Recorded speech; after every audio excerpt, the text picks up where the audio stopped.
Welcome to my channel दृष्टि pharma. तो जैसा कि आपने देखा कि इससे प्रीवियस वीडियो में हमने अपना फार्मास्यूटिक्स का चैप्टर सेकंड स्टार्ट कर दिया है। उसमें हमने अपना क्या पढ़ा था, ग्लास के बारे में। तो देखो एक बार सिलेबस में मैं आपको दिखा देती हूँ। देखो इसमें हमने अपना कवर कर लिया है क्या, type, selection criteria, advantages and disadvantages of glass. Glass का हमने सब चीज़ें कंप्लीट कर लिया है, जिसमें हमने देखा था कि ग्लास के टाइप्स क्या है, कि भाई borosilicate glass, treated soda lime glass, type 2, type 3, non parental glasses, ये सभी हमने देखा था। क्या उनका एडवांटेज है, क्या डिसएडवांटेज है, भाई ये सब हमने अपना कवर कर लिया है। तो अब हम आज की वीडियो में स्टार्ट करते हैं थोड़ा प्लास्टिक के बारे में। बहुत ही ईजी है, जिसे कहते हैं ना कि एकदम सिंपल वे में मैं आपको समझाऊंगी।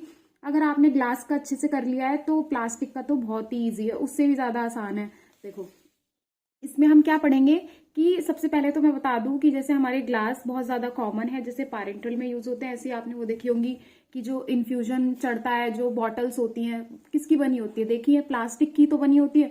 तो ये सब चीजें हम इसमें कवर करेंगे अपनी। देखो प्लास्टिक कंटेनर्स, एक तो कि ये बहुत ज्यादा क्या है, कॉमन है। कॉमनली क्या यूज होता है हमारे फार्मास्यूटिकल पैकेजिंग में, सबसे ज्यादा कॉमन यूज क्या होता है, ग्लास से भी ज्यादा प्लास्टिक मटेरियल हमारे यूज होते हैं। अब हमें ये भी पता होना चाहिए, जैसे ग्लास हमने देखा था कि हमारा किसका बना है, सिलिका का, और सारे बोरोन हो गए, ये सारे हमने अपने मटेरियल देखे थे ग्लास के। तो ऐसे ही हमें अपने प्लास्टिक का भी पता होना चाहिए कि हमारा प्लास्टिक किससे बना है। प्लास्टिक हमारा एक या एक से ज्यादा सिंथेटिक यानी कि मैन मेड पॉलीमर से बना है। उसके साथ साथ और क्या होता है इसके अंदर, एडिटिव्स। अब ये पॉलीमर्स क्या होते हैं भाई, पॉलीमर्स क्या होते हैं, हमारे मैक्रो मॉलिक्यूल्स, लार्ज मॉलिक्यूल होते हैं जो स्मॉल स्मॉल यूनिट से मिलकर के बने हुए होते हैं। यानी कि पॉली मीन्स मैनी, मर्स मीन्स बहुत सारे पार्ट, मर्स मीन हो गया पार्ट, तो बहुत सारे पार्ट से मिलकर के क्या बना है, पॉलीमर बन जाता है। तो इसकी स्मॉलेस्ट यूनिट बिल्डिंग ब्लॉक क्या हो जाता है, मोनोमर हो जाते हैं हमारे। तो वो ये क्या है, एक पॉलीमर हो गया। जैसे इथाइलिन सुना है आपने, हमारा CH2 इथाइलिन हो गया। तो अब वो उसकी पूरी एक वो स्टार्ट कर दी जाए कि बहुत सारे इथाइलिन हम जोड़ते चले जाएं तो पॉलीइथाइलिन बन जाएगा, विनाइल जोड़ोगे तो पॉलीविनाइल बन जाएगा। तो ऐसे ही हमारे क्या बने होते हैं, पॉलीमर्स बने हुए होते हैं। तो देखो थोड़ा पॉलीमर्स और एडिटिव्स के बारे में देख लेते हैं। देखो पॉलीइथाइलिन हो गया एक, तो अभी बताया। ऐसे ही प्रोपाइलिन हो गया, प्रोपाइल ले लिया है ना, 3 कार्बन कंपाउंड। फिर उसमें हमने काफी सारे प्रोपाइल जोड़ दिए तो क्या बन गया, polypropylene, polyvinyl chloride, polystyrene, polymethyl methacrylate, short में से PMMA बोलते हैं।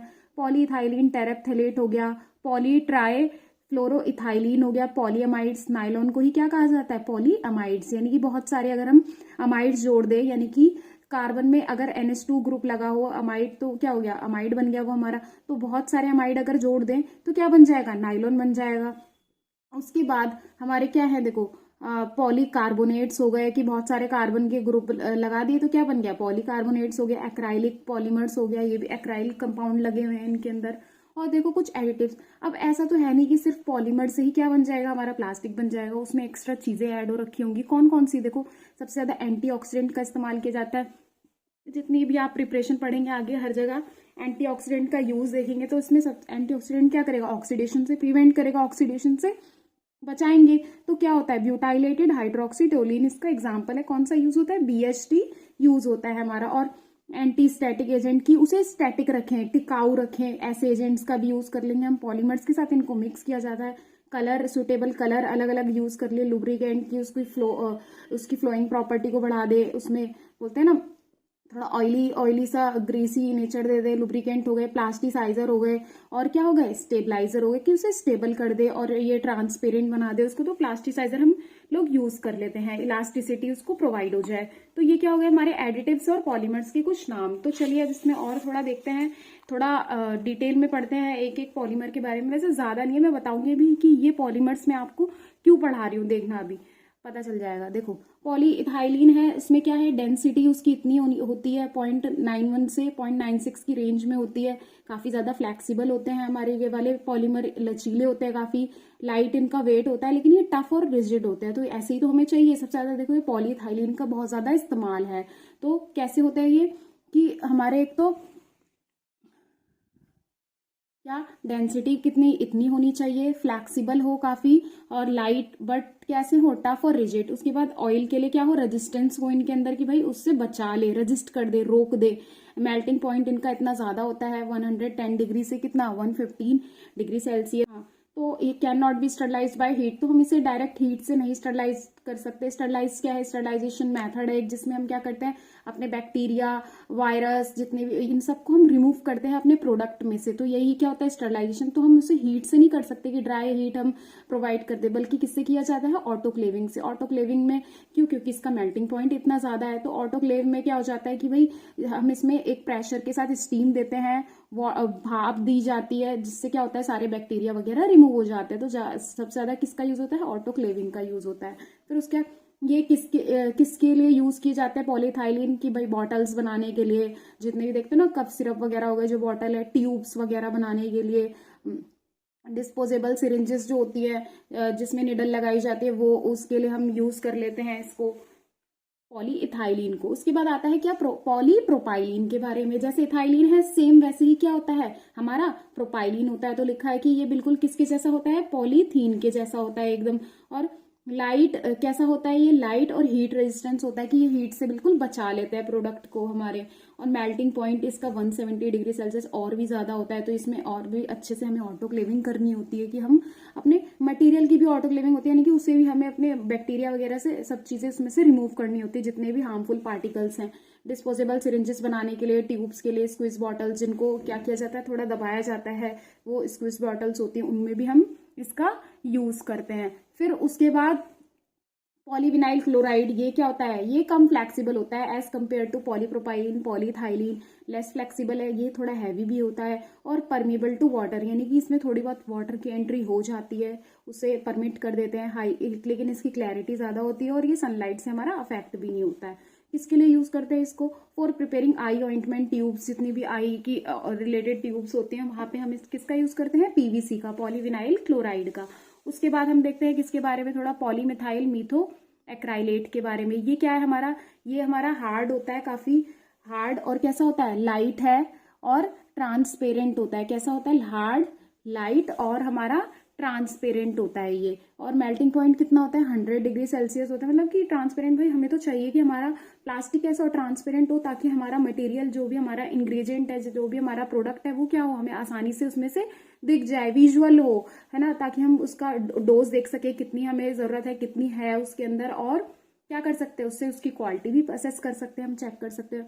यूजेस वही बॉटल्स, ट्यूब्स के लिए यूज हो गया। तो जितने भी पॉलीमर्स है ना, ये यार तुम इसमें सब में एक जैसा लिख कर आ सकते हो, पर थोड़ा थोड़ा चेंजेस कर देना, कि कहीं पे ट्रांसपेरेंट लिख रहे हो तो दूसरी जगह हाई क्लैरिटी अच्छी होती है, थोड़ा ऐसे बना के लिख देना, ठीक है। उसके बाद ये हार्ड होते हैं, काफी ज्यादा ठोस होते हैं। ये पॉलीस्टाइरीन हमारे रिजिड होते हैं, लाइट होते हैं ये भी। और ये क्या होता है कि प्लास्टिक की ऐसी प्रॉपर्टी है कि ये क्या हो जाती है, किसी भी शेप में हम इसे बना सकते हैं, मोल्ड कर सकते हैं। इसे भी किसके लिए यूज करें? बॉटल, ट्यूब्स, जार्स, बॉक्सेस और सिरिंजेस के लिए हम बनाने के लिए यूज करते हैं। फिर उसके बाद आते हैं हमारे क्या, पॉलीकार्बोनेट के बारे में। देखो ये क्या होते हैं, ये हमारे ट्रांसपेरेंट होते हैं, इनकी स्ट्रेंथ बहुत ज्यादा अच्छी होती है, हीट रेजिस्टेंस होते हैं, हीट से बचा लेते हैं।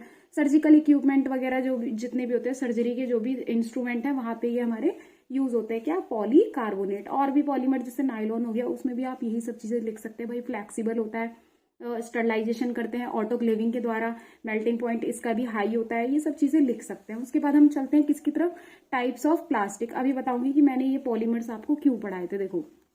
उसके बाद हम आते हैं टाइप्स ऑफ प्लास्टिक। तो दो टाइप्स के होते हैं, थर्मोप्लास्टिक और एक होता है थर्मोसेटिंग। तो देखो थर्मोप्लास्टिक जो क्या हो कि हीट से थोड़ा अफेक्ट हो, बट क्या हो, फिर दोबारा से अपनी वही शेप को गेन कर ले, पिघल जाए, मेल्ट हो जाए। लेकिन ये एक बार अगर पिघल गए तो अगर जो इनकी शेप आ गई है, ये दोबारा उसको चेंज नहीं कर सकते, ये वैसे ही रहेंगे। तो ये वाले ज्यादा अच्छे हैं ना हमारे लिए, थर्मोप्लास्टिक। जी हाँ, यही वाले सारे यूज होते हैं फार्मास्यूटिकल्स में ज्यादातर। जितने भी हम बॉटल्स देखते हैं, ट्यूब्स देखते हैं, तो वहां पे हमारे क्या यूज होते हैं, थर्मोप्लास्टिक। तो देखो ये दे कैन बी मेल्टेड, ये मेल्ट हो सकते हैं और ये रीशेप कर सकते हैं मल्टीपल टाइम्स, बहुत बार, कई टाइम्स, काफी बार हम क्या करते हैं, इनको रीशेप कर सकते हैं जिस शेप में हमें देना है, विदाउट केमिकल चेंजेस, बिना केमिकल में चेंज आए, कि कोई केमिकल चेंज नहीं होगा हमारे प्लास्टिक का, तो हम इसे चेंज रीशेप कर सकते हैं। फिर उसके बाद थर्मोसेटिंग क्या होता है, ये परमानेंट केमिकल चेंज हो जाता है। अगर तुमने एक बार इन्हें हीट किया तो ये दोबारा से तुम और कोई शेप नहीं दे सकते, जो शेप आ गई एक बार वही रहेगी। ऐसा क्यों? क्योंकि देखो ये मेल्ट हो रहा है और ये लिक्विड में भी कन्वर्ट हो जा रहे हैं, फ्लूइड नेचर हो जा रहा है, बट ये फ्लूइड में बन ही नहीं रहे। जब सोचो फ्लूइड में नहीं कन्वर्ट हो रहे तो ये वापस से कैसे शेप को रीगेन कर सकते हैं? ये वाले रीगेन नहीं करते शेप को, जबकि थर्मोप्लास्टिक रीगेन कर लेते हैं। तो और ये देखो, अब जब ये मेल्ट हो रहे हैं, पिघल रहे हैं, तो लिक्विड में कन्वर्ट हो रहे हैं, उसके बाद कूलिंग पे ये हार्डनेस भी आ जा रही है इनके अंदर। जबकि ये जब फ्लूइड में नहीं कन्वर्ट हो रहे तो हार्डनेस कहाँ से आएगी? एक बार में क्या हो गया, केमिकल चेंज हो गया, परमानेंटली हो गई ये। उसके बाद मेलिएबल होते हैं, यानी कि ये अपनी शेप को चेंज कर सकते हैं। और जबकि थर्मोसेटिंग, नाम बता रहा है यार, ऐसे याद रखो ना, सेट, कि अब ये सेट हो गए हैं एक बार, अब इनमें कोई चेंजेस नहीं आएगा। उसके बाद नॉन मेलिएबल होते हैं कि ये शेप चेंज नहीं कर सकते।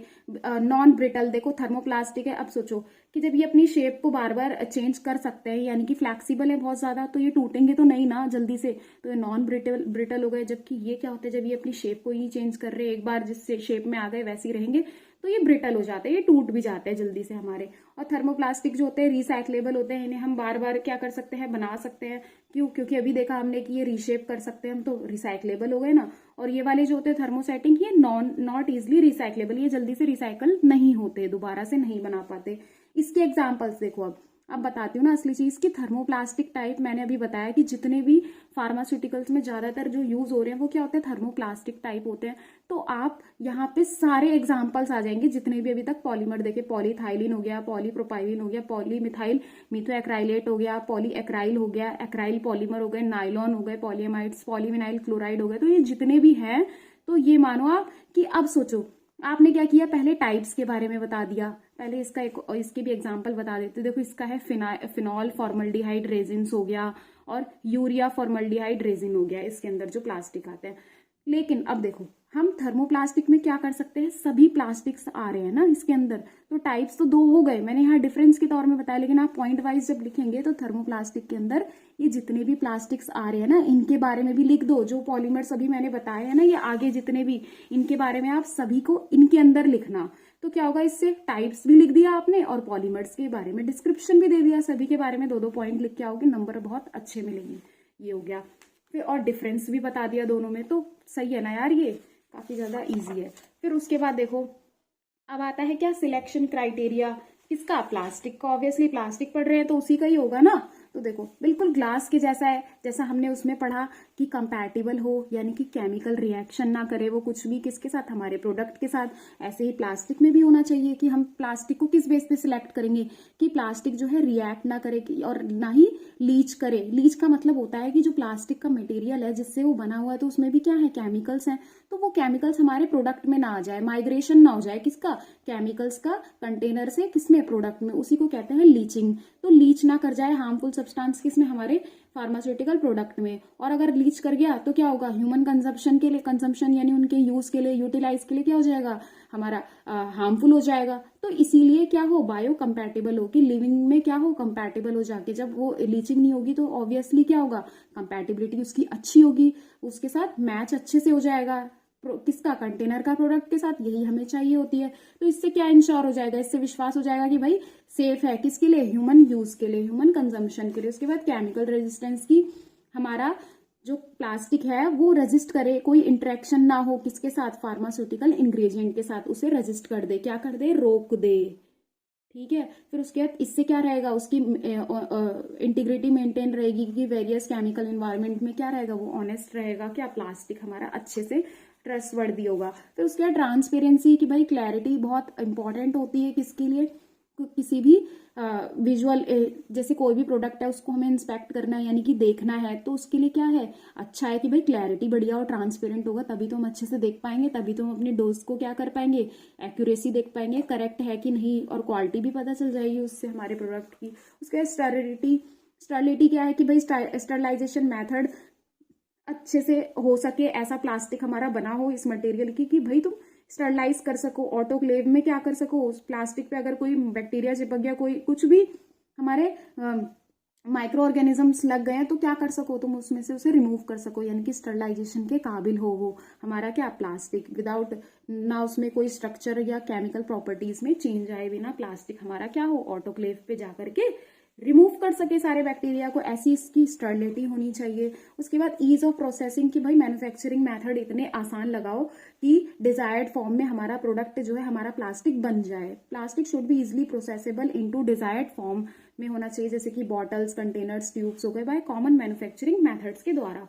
उसके बाद बैरियर प्रॉपर्टीज देखी कि प्लास्टिक जो है एडिक्वेट बैरियर्स होने चाहिए, किसके अगेंस्ट, मॉइस्चर, गैसेस, लाइट, इन सब से हमारा जो प्लास्टिक है वो इनको आने ना दे अपने कंटेनर में। प्लास्टिक का जो कंटेनर है उसमें ये सब चीजें ना आ पाए, भाई मॉइस्चर आ गया, वाटर आ गया थोड़ा बहुत, ऐसा नहीं होना चाहिए। तो बैरियर प्रॉपर्टीज बहुत ज्यादा हाई होनी चाहिए कि रोक सके हर चीज को। उसके बाद स्टेबिलिटी, कि भाई स्टेबिलिटी बिल्कुल प्रोडक्ट की जो शेल्फ लाइफ है उससे उसको बिल्कुल मेंटेन करके रखे, यानी जब से वो मैन्युफैक्चरिंग हुआ है हमारा प्रोडक्ट और उसकी एक्सपायरी तक क्या हो, उसको स्टेबल रखे हमारे प्रोडक्ट को। ऐसा हमारा प्लास्टिक का कंटेनर होना चाहिए। इससे डिग्रेडेशन को भी प्रिवेंट करे, ऐसा हो कि वो खराब ना हो जाए, जिससे क्या होगा, प्रोडक्ट की क्वालिटी में असर पड़ेगा। तो ये सब चीजें हमें ध्यान देनी होती है। उसके बाद कॉस्ट, भाई प्रोडक्शन कॉस्ट को देखते हुए ही हम प्लास्टिक का इस्तेमाल करें। ये नहीं कि भाई प्रोडक्शन कॉस्ट है, तुमने सारी बनाने में लगा दी, उसका जो पैकेजिंग में प्लास्टिक का जो मटेरियल है, जिस मटेरियल को यूज कर रहे हो वो काफी ज्यादा अच्छा होना चाहिए, नेसेसरी क्वालिटी होनी चाहिए उसमें, और सेफ्टी रिक्वायरमेंट्स होनी चाहिए। ये सब भी हमें देखना होता है कब, जब हम एक प्लास्टिक को चूज करते हैं अपने पैकेजिंग के लिए। उसके बाद अब इनकी प्लास्टिक्स की क्या है एडवांटेजेस, जो डिसएडवांटेज हम क्लास की पढ़ते हैं वही क्या है प्लास्टिक्स की के लिए खासियत है, उनकी एडवांटेजेस हैं, फायदे हैं। तो ये क्या होते हैं, लाइट होती है वेट में, तो इसे हम आसानी से हैंडल कर सकते हैं। लाइट वेट की वजह से क्या, ट्रांसपोर्टेशन कॉस्ट भी कम हो जाएगी। पुअर कंडक्टर ऑफ हीट रहेगा। हाई केमिकल रेजिस्टेंस, जो भी सिलेक्शन क्राइटेरिया में पढ़ा है वही है सेम, कि भाई केमिकल से बचाए। मैकेनिकल स्ट्रेंथ अच्छी हो, बैरियर प्रॉपर्टीज तगड़ी होनी चाहिए, एकदम इजिली क्या हो, ट्रांसपोर्टेबल हो, कि हम एक जगह से दूसरी जगह अपने कंटेनर्स को ट्रांसपोर्ट कर सके due to plastic material available. और प्लास्टिक हमारा बहुत सारे वेरियस शेप्स और साइज में होता है, इसकी वजह से इसकी वर्सेटिलिटी जो होती है वो बढ़ जाती है, कि भाई तुम इसे वेरियस पर्पस के लिए यूज कर सकते हो अपने फार्मास्यूटिकल्स में। गुड प्रोटेक्शन पावर, के प्रोटेक्ट करके रखता है एक्सटर्नल इन्वायरमेंट से।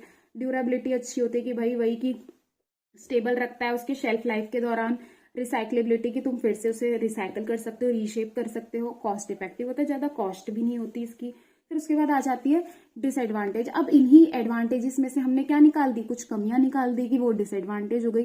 कि कुछ जैसे अभी हमने देखा कि हम जब सिलेक्ट करते हैं प्लास्टिक को तो क्या करे, वो लीचिंग ना करे, यानी कि कंपैटिबल हो, केमिकल रेजिस्टेंस हो। जब इसके बावजूद भी क्या हो जाता है कि लीच कर जाता है हार्मफुल सब्सटेंस हमारे प्रोडक्ट में। कुछ प्लास्टिक्स के साथ ऐसा है, तो हमें काफी ज्यादा ध्यान देना होता है यहाँ पे। उसके बाद प्लास्टिक्स जो होते हैं लिमिटेड बैरियर प्रॉपर्टीज हो जाती है, कि भाई वो क्या, थोड़ा बहुत वाटर का कंटेंट अंदर आ भी सकता है कंटेनर के। तो कुछ प्लास्टिक्स के साथ टेम्परेचर सेंसिटिविटी, कुछ प्लास्टिक्स जो होते हैं वो ज्यादा टेम्परेचर के लिए सेंसिटिव होते हैं, ज्यादा टेम्परेचर दिया तो खराब भी हो सकते हैं। लेकिन कुछ हाई परफॉर्मेंस प्लास्टिक यूज हमें चाहिए होता है, कि क्वालिटी जो हो प्लास्टिक की वो बहुत ज्यादा अच्छी हो, प्लास्टिक जो है अच्छे से काम करे।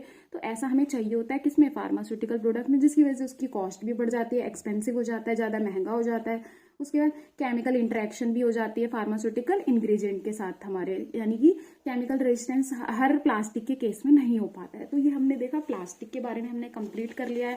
अब हम अपनी नेक्स्ट वीडियो में देखना कि हम क्या करेंगे, अपना पैकेजिंग का मेटल और रबर को एक साथ कवर कर देंगे। बहुत ही इजी है ये, जल्दी हो जाएगा वो।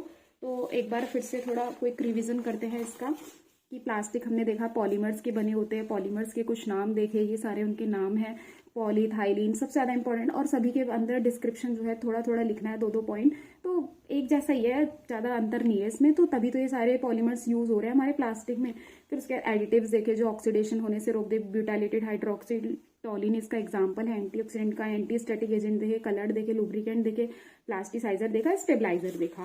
फिर उसके बाद हमने थोड़ा थोड़ा इनका डिस्क्रिप्शन देख लिया, भाई पॉलीथाइलिन जो है किसके लिए यूज हो रहा है, बॉटल ट्यूब्स, यही सारे हमारे पॉलीप्रोपाइलिन वगैरह भी ऐसे ही यूज हो रहे हैं ये।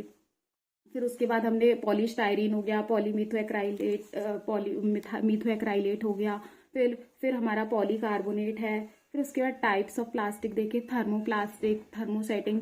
थर्मोप्लास्टिक के अंदर ही हमें सारे जितने भी पॉलीमर्स है सबके बारे में लिख के आना है, 2-2 लाइन, तो हमारा टाइप्स भी ज्यादा बढ़ जाएगा। इसीलिए मैंने आपको पॉलीमर्स पहले बता दिए थे अच्छे से।